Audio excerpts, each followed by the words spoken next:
some of the sweetest songs in the world are the songs that people sing to the everyday things about them. Undoubtedly, you've heard the one that goes, "Can she bake a cherry pie, Billy boy, Billy boy? Can she bake a cherry pie, charming Billy?" And the one that goes, "Alive, alive, oh, alive, alive, oh, crying cockles and mussels, alive, alive, oh." But have you ever heard the one that goes, "Soup is the secret of good living. Soup is the secret of good living. From the wealth of the earth and the wealth of the sea, with spice and herbs so savory, a favorite food down through history. Soup is the secret of good living. Soup is the secret of good living." Food songs are part of the folk heritage of all nations and universal in delight.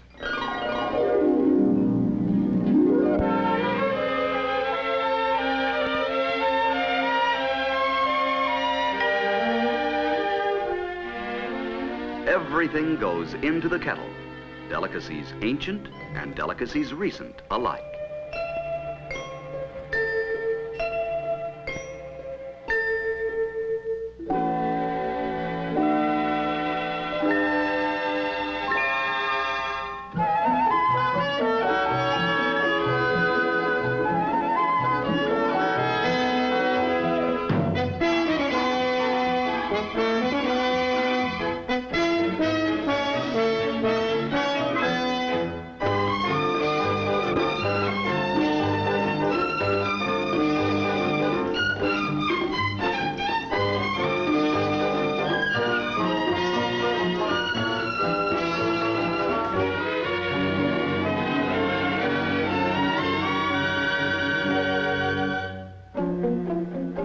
If you've ever cooked a steak over an open fire, ever watched the sizzle of the juices from the meat lost falling into the flames,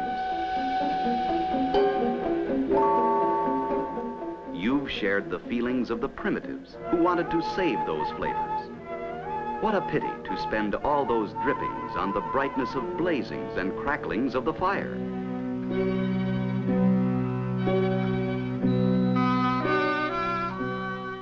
You can save some of the juices by roasting. But you can capture more of them, and really most of them, by cooking the meat or fowl with some water in a kettle.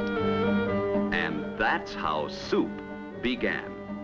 Soup was a discovery destined to interest people of all ages. Juices good to the taste and good for the taster. Soup, wholesome and healthful, and enjoyed by all.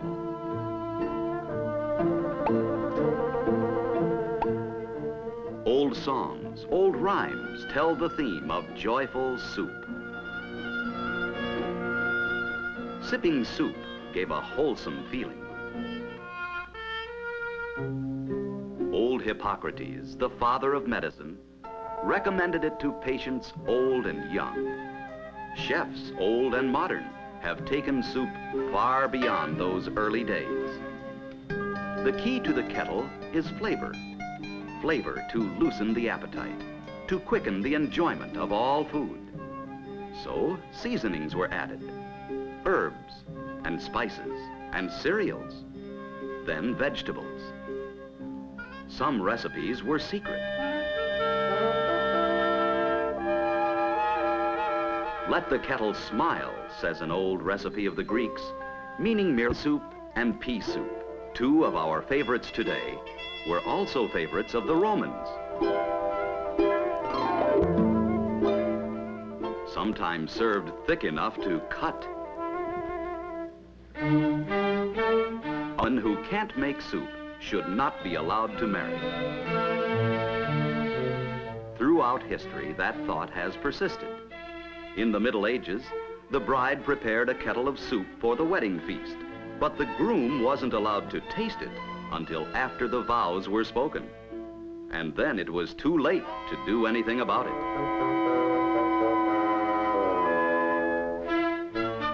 The Song of Soup, softly singing and simmering, is a song of good living.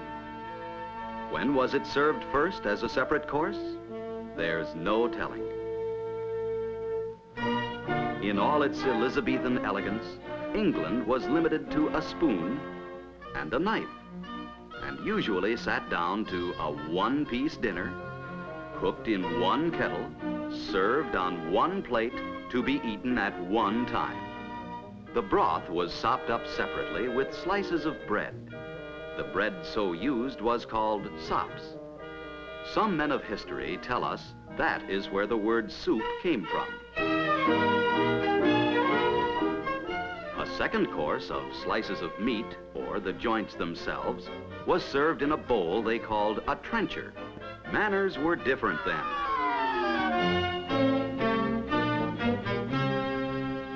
Wide travel broadens our horizons, especially in points of etiquette and styles of food. The Italians gave the English the fork. And the cooking Chinese gave Marco Polo, the Italian man of travel, the noodle.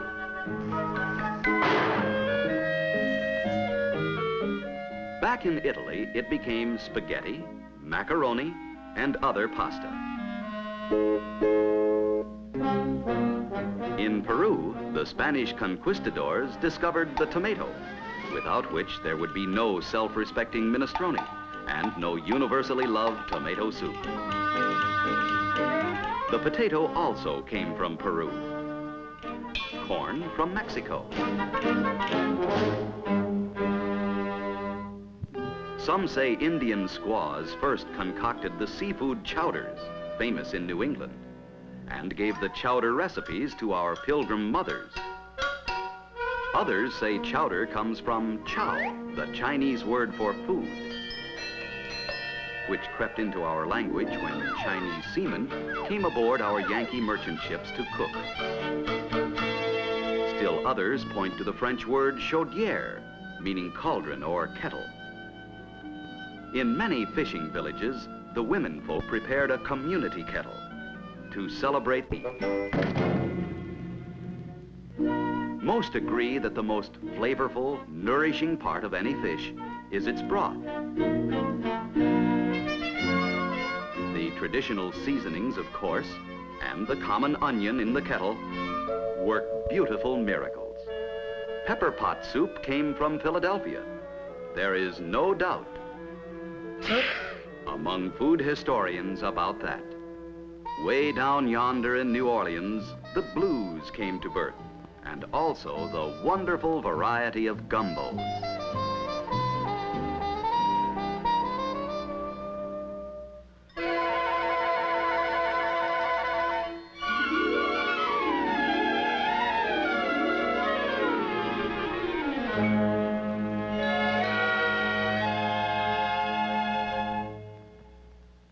In all of us, the colorful pageantry of food history tantalizes the gourmet.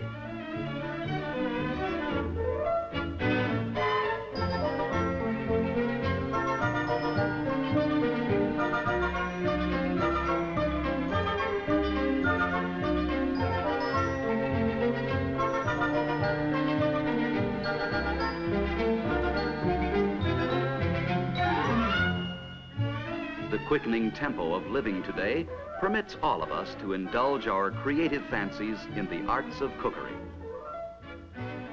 Prepared and semi-prepared, the convenience foods of today can be used as the basis for new and imaginative dishes. Modern convenience foods save precious hours in preparation. The busy homemaker of today is freed for the imaginative touches and little luxuries to excite the appetite. Today she cooks creatively without having to start with raw ingredients, without peeling, picking, plucking, and scraping her way to the point where the arts come in.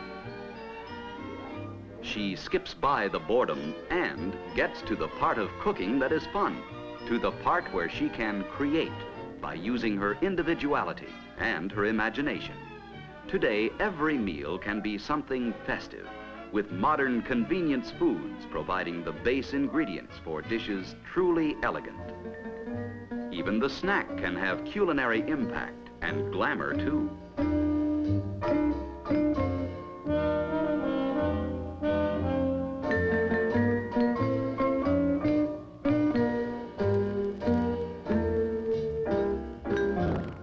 Universally loved tomato soup, vegetable soup, chicken vegetable, vegetable beef, chicken noodle, beef noodle, chicken rice, cream of chicken, mushroom, and on and on.